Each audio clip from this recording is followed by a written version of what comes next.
ભાઈ તમે મિત્તલને પૂછો છો? આ મિત્તલને ભણવામાં તો પૂછી લો, તમે જ પૂછી લો. મિત્તલ, તને સ્કૂલમાં જે શીખવાડે છે એ બધું તો શીખી જાય છે? હા, મેં તો સ્કૂલમાં છે ને પહેલો નંબર લાવું છું. શું વાત છે?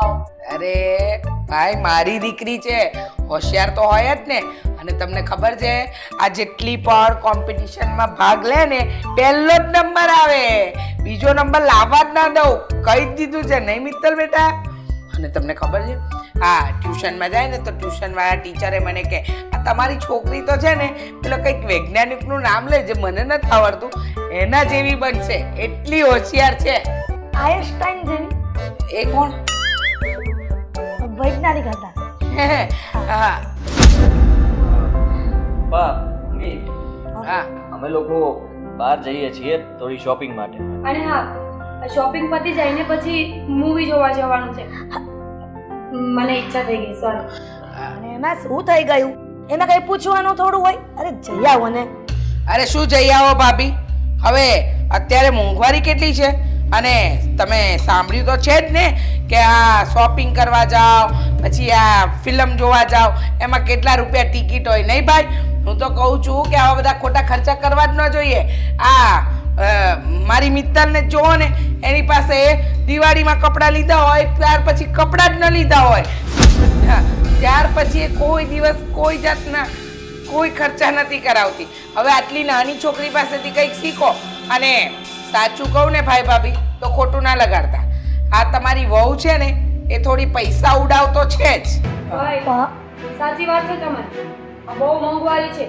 સાચું કહું, આ સમયમાં ઘરે કોઈ બે મહેમાન આવી ગયા હોય ને તો પણ એટલો ખર્ચો લાગે ને કે આપણને એમ થાય કે ન આવ્યા હોત તો સારું. હા તું મારા બેનને કહીશ? ના ના ના ના ના, મહેમાનની વાત થાય છે ને. ભાઈ થોડા મહેમાન છે, ભાઈ તો આપણા ઘરના સદસ્ય કહેવાય ને. મોટા ભાઈ તમને ખબર નથી, આને તો હંમેશા પહેલેથી હું નડી છું. આ લગ્ન પછી અહીંયા આવી ને 1 મહિનો હું રોકાણી હતી તો એના લખણ પારખી જ ગઈ હતી. પણ એ તને નથી કહેતા, એને કીધું ને. મહેમાનની વાત થાય છે. શું ફઈબા તમે પણ આ જે કંઈ પણ હોય તમારી માથે શું કામ લ્યો છો? આ માથે લ્યો છો એટલે જ તે તમે. હા હા પણ છે ને ભાઈ, આ મહેમાન 2 દિવસ હોય, 25 દિવસ રોકાય અને મહેમાન થોડું કહેવાય, તો આપણા ઘરના સદસ્ય કહેવાય ને. હા હવે એ બધી વાત જવા દે બેટા આદિત્ય, આની સાથે તો વાત કરવી જ બેકાર છે. કારણ કે બેકાર બૈરું લઈ આવ્યો છે તું, જેનામાં કાંઈ લેવાનું નથી. પણ સાંભળ હું શું કહું, હવે જાય જ છે શોપિંગ કરવા, મારી મિત્તલ માટે 2 જોડી કપડાં, 2 જોડી ચપ્પલ, એને નવી બેગ લેવી છે સ્કૂલની એ, અને એની હેર બેન્ડ ને બધું તૂટી ગયું છે તો એ બધું લઈ આવ. અને મૂવી પણ જોઈ લેશે ને સાથે સાથે એને થોડો આઈસ્ક્રીમ ખવડાવી દેજે. આમ પણ કેટલાય દિવસથી મારી છોકરી બિચારી બહાર નથી નીકળી ને, અને નવા કપડાં તો એકે એની પાસે છે જ નહીં. પણ બેન, તમે થોડી વાર પહેલા જ કીધું ને આ ખોટા ખર્ચા ન કરાય, તો પછી આ બંને જે ખર્ચા કરે છે એમાં જે પ્લસ ખર્ચો થઈ જાય ને બેટા, આ ખોટા ખર્ચા જ કહેવાય ને. એ આપણે જ કહું છું ને, આ મોટા પાછળ કરીએ ને એને ખોટા ખર્ચા કહેવાય. હવે આ નાની છોકરી પાછળ કરીએ ને એને ખોટા ખર્ચા ન કહેવાય. અરે પણ સમજો છો? આજી, આ ભાઈનો અવાજ બંધ થાય ને, હા પાડી દે ને, એને લઈ જજો. શું આ પાડી દઉં? કેવી વાત કરો છો પપ્પા? અરે આને હું માંડ લઈ જાઉં છું. જરા વિચાર તો કરો ભાઈબા. આ તમને ખાલી કહું છું શોપિંગ માટેનું, બાકી છે ને આમથી ચક્કર મારીને આમથી ઘરે પાછો આવવાનો છું, બાકી કઈ જવાનું નથી થતું. આ તમારો ભત્રીજો છું, જરા વિચાર કરો કે હું બોલું એ કરું ન કરું, તમે બોલો એ કરો ન કરો, તમે કહો એ કરો ન કરો. એટલે તમે મને ખાલી ચક્કર મારવા કહેવા માટે તો ખાલી કહેતો તો ને તું તો પાછી કાથી કા જવા દે છે. એટલે આ તું શું આ ક ક બારાકડી સાનું આ ચાલુ કર્યું ક ક ગ ગ ગ ગ હા સીધી ભાષામાં વાત કર ને. ખબર જ હતી ભાઈ, ખબર જ હતી કે આ બિચારી માં આ ભાઈ બાપ ફુવાને ફોન કરશું એક આપણે ના શું કામ? આ જુઓ એમાં શું છે કે મને દયા આવી ગઈ, ખરેખર મિત્તલ ઉપર મને દયા આવી ગઈ કે એનો મારો ફુવો કેવો કહેવાય. અરે પૂછ તું મિત્તલ મિત્તલ પાસે પહેરવાના કપડાં પણ નથી. આ તો અમે નવા. ફોન કરીને પૈસા નહીં, નહીં, નહીં, બતાવું, ફોન એને ખબર કરવાની. પડે ને મારે અરે નહીં ખબર આપે એ નહીં આપે એ બાપ નથી કસાઈ છે પણ ફોન તો કરવા દે. અરે શું કામ અરે આટલા દિવસથી આવીને તમારા ઘરે પડી છું છતાં એકવાર ફોન કર્યો તમને પણ ફોન કર્યો નહીં ને અને મિત્તલને પૂછો બેટા તારી પાસે નવા કપડાં નથી ને પણ મારા ફુવા તો મને એકવાર રસ્તામાં મળ્યા તો કહેતા હતા કે તારા ફઈબા દર મહિને કઈ ને કઈ અઠવાડિયે પૈસા માટે ફોન કરે છે એ પૈસા ક્યાં જાય છે? અરે મને કાંઈ પૈસા નથી મોકલતા અને તને એવું લાગે છે કે તારા ફુવા સાચા ને હું ખોટી જા જા તારે ન લઈ જવી હોય મિત્તલને તો ના પાડી દે પૂછ મિત્તલને મિત્તલ બેટા તારી પાસે કપડાં નથી ને મમ્મી છે તો ખરી કપડા. લ હા બોલે આ તમારી દીકરી કેટલી ડાય છે અને આમ પણ આદિ આપણો પ્લાન કેન્સલ.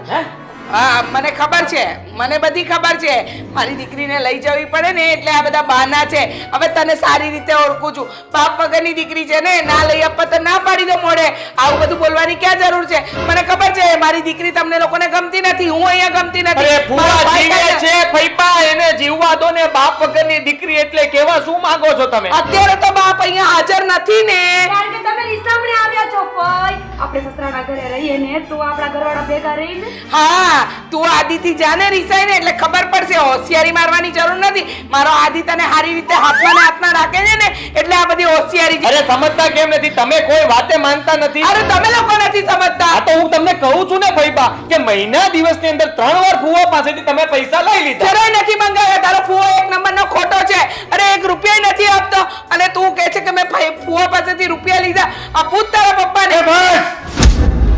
ક્યારની બોલ બોલ બોલ બોલ કરે કોઈને સાંભળવાનું જ નહીં તારે. હું તારા હિતમાં બોલું છું તો તારે એટલું બધું બોલવાની શું જરૂર છે? ખાતા ખોટી કરવા માટે એટલા બધા પડકારા પાડવા જરૂરી છે?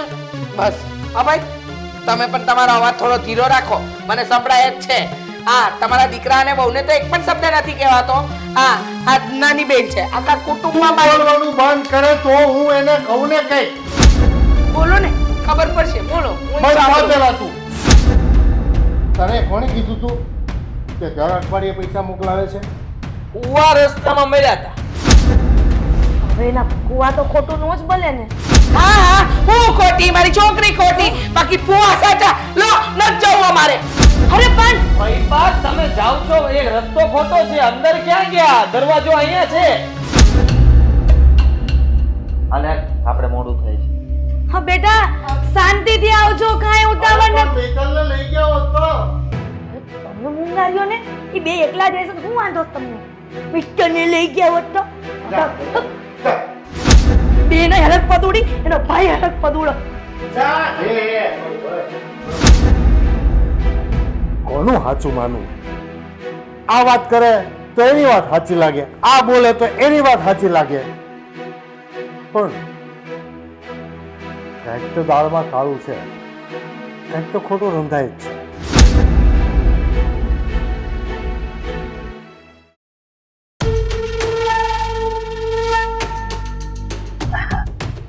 બેટા મેં તને કેટલી વાર સમજાવી છે કે હું કંઈ પણ કહું ને તો તારે ખાલી હાથ પાડવાની કોઈ વાતમાં ના નહીં પાડવાની તું સમજતી કેમ નથી અરે પણ મમ્મી મારા પાસે બધું જ છે ને. જો કપડા છે રમકડા છે તો પછી ને. બરાબર છે તારી પાસે કપડાં છે પણ મેં કહ્યું કે નથી તો તારે હા પડાય ને ના શું કામ પાડે અરે પણ જુઠ્ઠું થોડી બોલાય કઈ. બોલો સત્યવાદી હરિશ્ચંદ્રની પુત્રી છે મારી દીકરી હા તને કહ્યું ને કે તારે મામા કે મામી કે કોઈ પણ પૂછે ને તો એમ જ કહેવાનું કે મારી પાસે આ વસ્તુ નથી તો ના ત્યાં આગળ મેં કહ્યું કે કપડાં નથી તો શું કહું એમ કહ્યું કે ના મારી પાસે તો છે મામી અરે પણ જુઠ્ઠું ના બોલાય કોઈની સામે. કોઈ મોટું હોય આપણાથી તો જુઠ્ઠું કઈથી બોલાય એમની સામે. લો બોલો સંસ્કાર તો મારી દીકરીમાં પૂરેપૂરા એના બાપના જ ગયા છે બેટા સમજાવીને થાકી ગઈ આ જે તારી માં કરી રહી છે ને એ બહુ સારું કરી રહી છે એનો સાથ આપવાનો હોય એની વાતને કાપી ના નાખવાની હોય સાથ નો અપાય. આહા. આવો ને ભાઈ બેસો મારી દીકરી મિત્તલ બેસો. શું વાત કરતી હતી મમ્મી સાથે? કશું નહીં. હા કઈ નહીં ભાઈ, હું એને કહેતી હતી ભણવામાં ધ્યાન આપ બેટા, સારા ટકા લાવીશ તો આગળ ભણી શકીશ. પણ જુઓ ને ભાઈ, મારી દીકરી પાસે નથી સારા કપડાં, કે નથી સારું ખાવાનું, કે નથી સારા ચોપડા. જેના બાપમાં વેતા ન હોય ને એ બાળકોની આવી જ હાલત થાય. બેટા મિત્ર, હા તું સ્કૂલેથી આવી પછી નાસ્તો કર્યો? હા ના ના, એને નથી કર્યો. હા જા બેટા જા, અંદર જા અને નાસ્તો કર જા.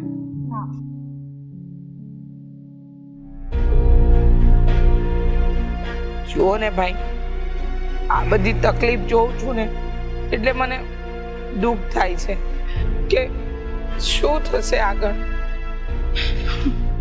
દુઃખ તો મને પણ થાય છે બેન. હા ભાઈ, મારું દુઃખ તારા માટે બહુ મોટું છે ને, એટલે તને મારું દુઃખ તો થાય જ ને. હા હા, તારું જ દુઃખ થાય છે મને. હા હા, તારા પ્રત્યે જ દુઃખ થાય છે. મારા પ્રત્યે? હા. એટલે હું કઈ સમજી નહીં ભાઈ. આમ ગોળ ગોળ વાત નહીં કરો ને. આમે હું કંટાળી થાકી ગઈ છું અને તમે આવી ગોળ ગોળ વાતો કરશો ને તો મને નહીં સમજાય. સીધે સીધી વાત કરો ને. પહેલા તો મિત્તલે એમ કીધું કે નાસ્તો મેં કર્યો છે, ત્યારે તે એમ કીધું કે નાસ્તો નથી કર્યો. એટલે છોકરા છે ને ભાઈ, એને અડધો અડધો કલાકે ભૂખ લાગે એટલે સ્કૂલેથી આવીને એને કર્યો હશે નાસ્તો, પણ હવે સમય થઈ ગયો એટલે મેં કહ્યું કે નાસ્તો નથી કર્યો. અને એમાં શું મોટી વાત છે? આ ક્યારેક હા ક્યારેક ના થઈ જાય ભાઈ. અચ્છા, બીજી વાત, તું એમ કહેતી હતી કે તું જે સાચું નહીં કહેવાનું, શું જે હોય એ કહી દેવાનું. એટલે સમજાયું નહીં મને. તમે કહેવા શું માંગો છો ભાઈ? તું જે કહે ને એ જ કહેવાનું મિત્તલ. મિત્તલે જે સાચું હોય નહીં કહેવાનું, એમ તું બોલી હતી. ના ભાઈ ના, તમારા સાંભળવામાં કંઈક ભૂલ થતી લાગે છે. હું એવું શું કામ કહું ભાઈ? હા, મારું સાંભળવામાં મારી ભૂલ થઈ હતી, હા એ વાત સાચી છે. તો તારું નહીં, તો મારો પરિવાર આખો કહેતો હતો કે ભૂલ બધી ફઈબાની છે અને એના સ્વભાવને કારણે જ એને ઘર છોડીને અહીં આવવું પડ્યું છે. ના ભાઈ ના. હા, તમારા પરિવારવાળા બધા ખોટા છે. તમને ખબર છે હા મારા પર શું વીતી રહી છે? અરે તમને નથી ખબર કે મારા પર શું વીતી રહી છે? જો હા, મિત્તલના પપ્પા રોજ દારૂ પીને આવતા, મને મારતા, મારી સાથે ઝઘડો કરતા, મારી સાથે ગમે તેવું વર્તન કરતા, છતાંય મેં બધું ચૂપચાપ મોડે સહન કર્યું. પણ હદ તો ત્યારે વધી ગઈ કે જ્યારે મિત્તલના પપ્પાએ મિત્તલ પર હાથ ઉપાડ્યો, અને એ પણ દારૂ પીને. હવે મારી છોકરી પર કેવી અસર પડે, એટલે મારે ઘર છોડવું પડ્યું. ભાઈ તને ન ગમતું હોય તો તારા ઘરેથી પણ હું જતી રહું, પણ આવી બધી વાત ન કરીશ. હવે હું કઈ બોલું? ભૂલ ને ભાઈ. તું મને એ વસ્તુ કે તારા પક્ષમાં રહીને મેં આખા પરિવાર સાથે મગજમારી કરી છે, અને તું જો મને છેતરે તો એક બેન પ્રત્યે ભાઈને દુઃખ થાય કે ન થાય? અરે ભાઈ, મેં તમને નથી છેતર્યા. હું તમને શું કામ છેતરું? અરે તમે તો મારા લાડકા ભાઈ છો. મને એમ કે મારું દુઃખ સમજશો, પણ તમે તો ખરેખર બહુ મસ્ત અભિનય કરે છે. દુઃખના રોણા ગાય અને ભાઈને છેતરે છે. મને એટલો તો ખ્યાલ આવે છે કે તું છે કંઈક અને બતાવે છે કંઈક અલગ. કેમ કે તે એમ પણ કીધું કે મિત્તલ તારી પાસે કંઈ જ નથી. મિત્તલ કહે છે કે મારી પાસે કપડાં છે, બધી વસ્તુ છે, ચોપડા છે, પેન છે. તે એમ કીધું કે નહીં, હું કહું એમ કહેવાનું છે. મામા પૂછે, મામી પૂછે, ગમે તે પૂછે, તારે એમ જ કહેવાનું મારી પાસે કપડાં નથી, વસ્તુ નથી, કાંઈ નથી. ખોટું બોલવા માટે તું એક બાળકને મજબૂર કરીશ? ભાઈ હવે એવું કાંઈ નથી. તમારી ગેરસમજ થાય છે. હા, મારી ગેરસમજ થાય છે, પણ હવે મને ધીરે ધીરે સમજાય છે કે હું કદાચ ખોટી દિશામાં આગળ વધી ગયો છું. એક બેનના પ્રેમમાં પાગલ થઈ ગયો અને પરિવારનો વિરોધ કરીને પરિવારની સામે પડ્યો. ભલે તું કહે છે કે મિત્તલના પપ્પાનો વાંક છે, એ દારૂ પીને ઘરે આવતા હતા, તોફાન કરતા હતા, મિત્તલને મારતા હતા. એ વાતનો વિશ્વાસ તો નથી કરતો, પણ એ વાતને સાચી ગણીને એના વિશે કંઈ બોલતો પણ નથી. એ હવે નેક્સ્ટમાં કહીશ. સાચું જે કહે છે ને એ જાણીને. ઠીક છે, તારી બુદ્ધિ જેટલી હતી એટલી તે વાપરી લીધી. ભાઈને છેતરાતો તો છેતરી લીધો, હવે માપમાં રહી.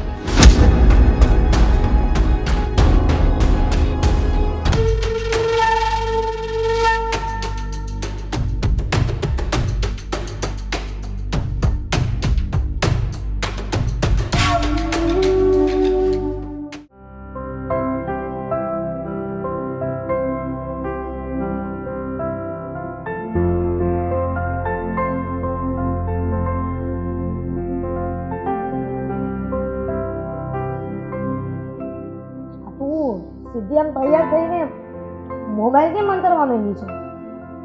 તો શું કરું?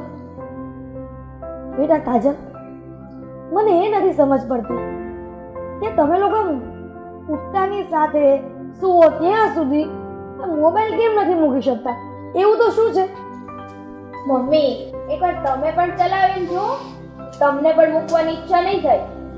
મારે છે ને આનું વ્યસન જોતું જ નથી. અને ઘડિયાળમાં જો આ કેટલા વાગ્યા છે? અરે કોલેજ નથી જવાનું? મમ્મી શું કહું તમને, ત્યાં પણ બધા મને પૂછે છે કે તારા ફઈ હવે ક્યારે જવાના છે. બધાને ખબર પડી ગઈ છે. એટલે ત્યાં કોલેજમાં પણ ખબર પડી ગઈ છે. હા તો કોણે કીધું એને કે મુસીબત આપણા ઘરમાં આવી છે?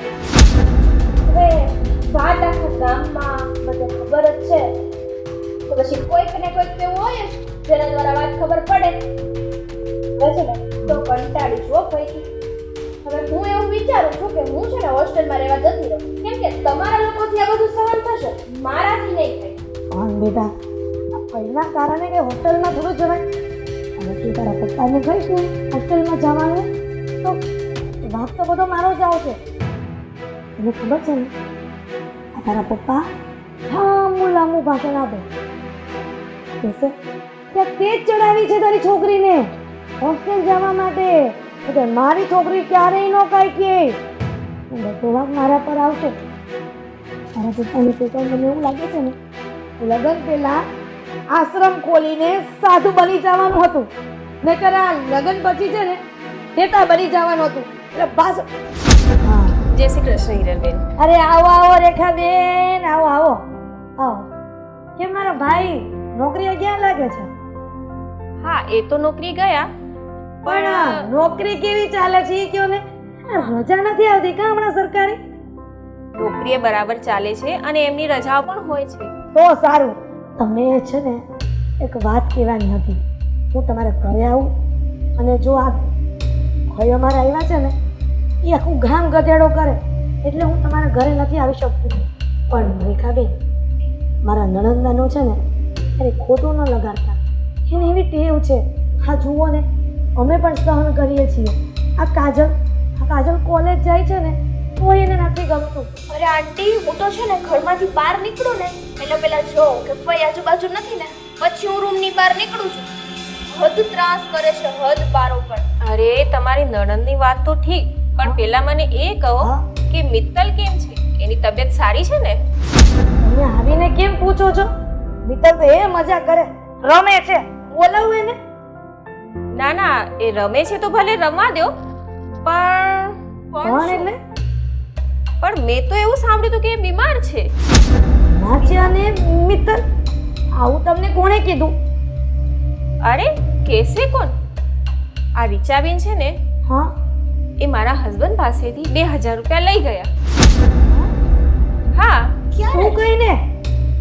એમણે તો એવું કીધું કે મિત્તલને દવાખાને લઈ જવું છે એટલે 2000 ની મદદ કરો ને. હે ભગવાન! લો બોલો, અમારા ઘરમાં કોઈ બીમાર છે જે વાતની અમને ખબર નથી, અને દિવસ તો જુઓ કે એને દવાખાને જવું છે ને એના માટે પૈસા નથી, એ પણ બાજુવાળા પાસેથી માંગવા જવા પડે છે. જોઈ લીધું? રેખાબેન, આ તમે મારા નણંદબાને પૈસા આપ્યા જ કેમ? આ તમારે મને તો પૂછવું જોઈએ. અરે મેં ક્યાં આપ્યા છે? હું કઈ એને પૈસા આપું? હું તો મને આ ચપટીએ કઈ ખૂટે તો હું તમારી પાસે આવું. આ તો મારા વર પાસેથી લઈ ગયા છે. પણ તમારા વરે તમને તો પૂછવું જોઈએ ને કે આ હિરલબેન બાજુમાં રહે છે, એના નણંદ આવ્યા છે અને દવાખાનાનું નામ લીધું છે, તો સાચું છે તો આપું. એ ક્યાં મને કઈ પૂછે છે? બસ રીચાબેન આવ્યા, બેબીનું નામ લીધું, બિચારીને દવાખાને લઈ જવું છે અને એમને એમ કે તમે મદદ નહીં કરતા હો એટલે આપી દીધા 2000. અરે અમે શું કામ મદદ ન કરી? આ આટલા અમને ઘરમાં હેરાન કરે છે ને, તો એક વસ્તુની કમી નથી રહેવા દેતા. આ છે ને ફઈ છે ને થોડા દિવસ પછી આપણા લોકોને તો સાવ ભગોવી નાખવાના છે. ગામમાં કંઈક ચાલ્યા છે એવું નહીં રહેવા દે. આ મમ્મી તમે લોકોએ જે ઇજ્જત બનાવી છે ને એ બધી પાણીમાં જવાની છે. સાચી વાત છે, પણ હવે આ તરફ ભાઈને સમજાવે કોણ કે બધાનું માથું ભાંગીને પાછા આવે એમ છે. શું સમજાવે? એ કઈ સમજે એમ છે? એમની જોડે તો કોઈ બે વાત ન કરે, સમજવાની વાત તો બહુ દૂર છે. પણ રેખાબેન, તમારા 2000 છે ને કાજલના પપ્પા આપી દેશે હો. 2000 ની ચિંતા ન કરતા. અને તમે હવે જાઓ, તમતારે અમને ખબર પડી ગઈ છે કે તમારી સાથે પણ આવું કર્યું. સારું, તો હું નીકળું છું, હા. પણ પેલા 2000 નું ધ્યાન રાખજો. અરે વાંધો નહીં, હું આપી દઈશ. મેં કીધું તું ને, ફઈ છે ને બધી જગ્યાએ બધું નાક કપી નાખવાનો છે. પણ કાજલ, આવું બધું આને આઈડિયા આવે છે ક્યાંથી? દવાખાનાના નામ લઈને પૈસા લઈ આવે છે, અને એ પણ આ પાડોશી પાસેથી. તું પેલા એક વાત વિચાર, એમની પાસે કોઈ કામ ધંધો છે નથી ને, બસ ખાવું પીવું શું, પણ એ જ વિચાર કરવાનો કે હવે કોને હેરાન કરું. હાલો, પૈસાની વાત છે હવે તો પપ્પાને સમજાવ. શું કહું? હવે આ 2000 ના પૈસાની વાત કરીશ ને તોય તારા પપ્પા મારી પર જ ગરમ થશે. પણ એને એવી ખબર નહીં પડે કે આ દવાખાનાનું, અને એ પણ મિત્તલ બીમાર, દીકરીને બીમાર કરી નાખે સાચી છે તોય. આમ તો કેવું છે ખબર છે, એમને કોઈ સંબંધ કોણ મને શું થાય છે શું નહીં એ કઈ નહીં જોવાનું, બસ ફાયદો ક્યાં છે એ જોવાનું. શું ફાયદો? ખાસ ફાયદો. હવે આ 2000 રૂપિયા એ નહીં આપે રીચાબેન, તો પછી તારા પપ્પાને જ ભોગવવા પડશે. તો ભલે ભોગવે, પણ તો પણ એમ નહીં કે દવાખાનાનું નામ લઈને એમની પાસેથી લઈ આવી છું. જો તારે ન કેવું હોય ને તો કઈ વાંધો નહીં, પણ પપ્પાને હું તો આ વાત પાક્કે પાયે કહેવાની છું કે તમારી બેન શું કરે છે. પણ બેટા, આ તારા પરિવારનો કાંઈક તો રસ્તો કરવો જ પડશે. આ ક્યાં સુધી આને સહન કરશો? હું એ જ કહું છું ને કે હવે તમે કંઈક વિચારો તો આમાં આગળ વધીએ. આ કોઈને છે ને જરૂર પડશે તો કોઈને મારી પણ નાખશે, ત્યાં સુધી જઈ લેશે. કહેશે મરી ગયા છે, લાવો પૈસા જોઈએ છે. જોવું છે એક દિવસ એ પણ આવશે. ના ના, એવું કાંઈ ન થાય. તું છે ને મને ભીખ માનો ના, આજે કરતી ને કામ કરજા. કોલેજ નથી જવું તો હું ઘરમાં નથી રહેવાની, હું કોલેજ જ જાઉં છું. ભોગવો તમે લોકો.